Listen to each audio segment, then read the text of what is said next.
everyone, welcome back to my channel. My name is Aarti Giri. I'm an English learner and this is our day 32 of 60 days English speaking challenge. Let me remind you that I have not been consistent in this and I am aware of that thing and I have no regret about it. So leave it. Today's topic is very different from usual topic. Today I'm going to talk about how different things we can do in our whole day so that at the end of the day we might not feel that regret that we didn't use our day productively, and what are the key areas where I work a lot so that I don't feel that guilt kind of thing in my heart. And this is very easy. I'm just talking about my life now. This might be different for everyone. It can't be same, but I really want to share this, like what are the specific time of my day when I feel that I have earned every aspect of the day, because that means a lot to me. Number one, when you get up early and you see that how much efforts you have given last time and how much efforts extra you can do today, and that's what makes the difference between yesterday and today. So you need to find that difference and you have to create that difference if you can't find that. For example, you can do meditation, you can do affirmations, you can do a kind of mindful meditation where you are just thinking about one thing and no distractions are allowed there. And you can do a lot of things. It depends on you. You can do brisk walking, you can just walk for 20 minutes, 10 minutes, 5 minutes, depend on your time. And apart from that, you can do revision of something which you have learned last few weeks or last few months ago. So you can just think about what do I have to do productive, so that the early in the morning I don't feel that guilt in my head that I didn't use my morning time into something productive. Number second thing, after doing breakfast, what you can do, you can work on learning something new. As we all are English learner, we can work on our different learning process. For example, whatever you were doing last day, you can change that aspect of learning. For how will you do that? For me, in my case, I just do different things. For example, I'll search different things on YouTube and I'll try to find that how can I learn this thing so that I can incorporate those learnings in my spoken. So I'll write down some sentences which I don't use in my spoken, and I will try to read those at least 5 to 10 times single sentence until I'll not get that clarity while speaking that, or until I'll not understand that sentence how I should use that in my spoken. So you need to take 5 sentences every day which you are not familiar with, and then you will see that you are learning every day 5 new sentences which you can use in your spoken English while expressing yourself, while conveying your message to other person, while doing conversation with your friends and colleagues. And there are a lot of ways you can use those sentences in your spoken. And apart from that, this was very different. In your whole day you are doing lots of learning, revision and practice and all, but at this point you have learned new thing, and that was not which was you need to give lots of energy, where you need to just give your focus and you need to just practice that, and you will see an immense change into that.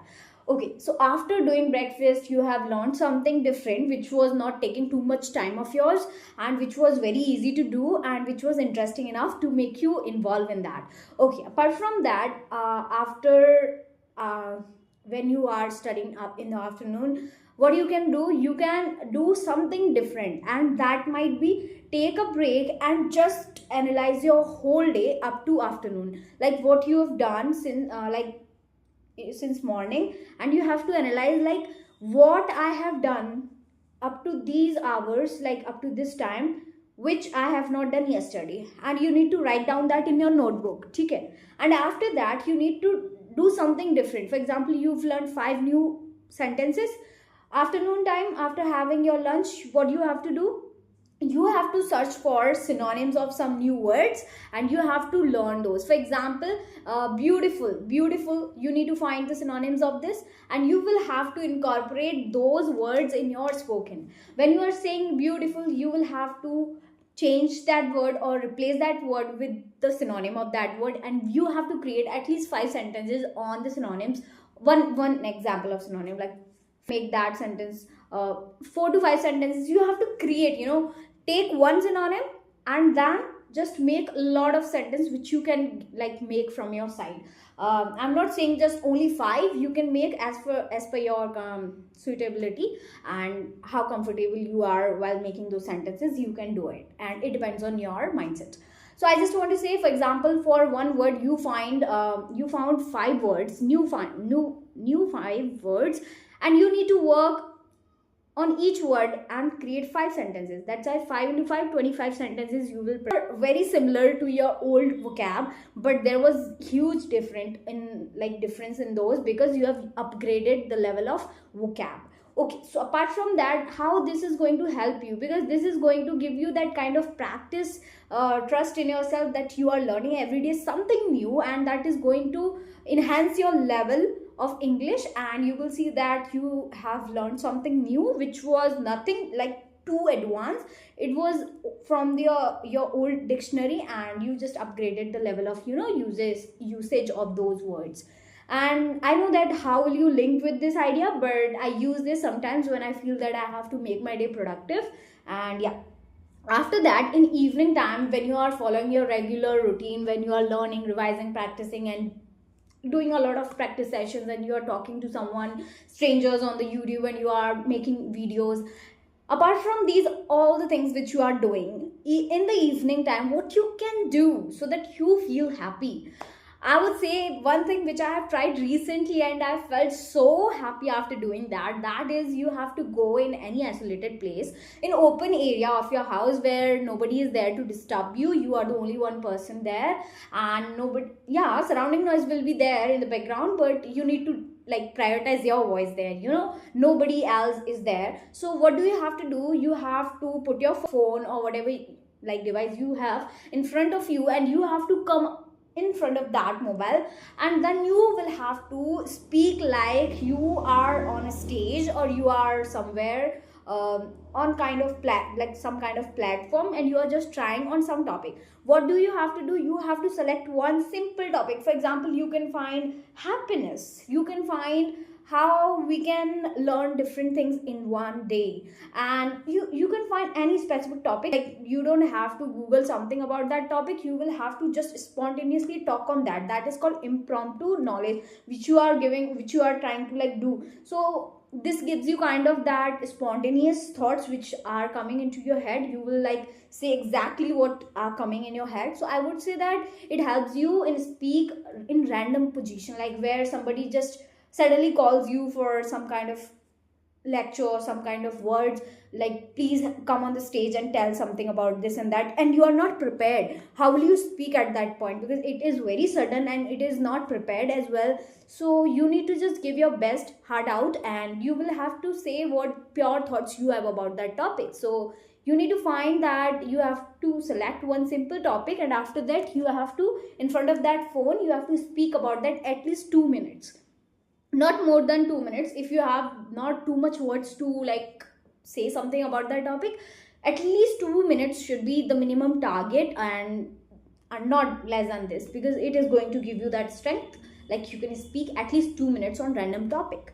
So this is going to kind of a test of the day, where you will feel that, oh wow, what I've learned. If I can speak on this topic at least for 22 minutes, not 20 minutes, if you have that capability that you can beat around the bush and still you are on the topic somehow related to that topic, you can talk about 20 minutes also. It's not a big deal. Like me, I always talk about different things, but somehow they are linked at one point, not completely, but somehow. So I just feel that it's just kind of practice, and it's kind of test for you.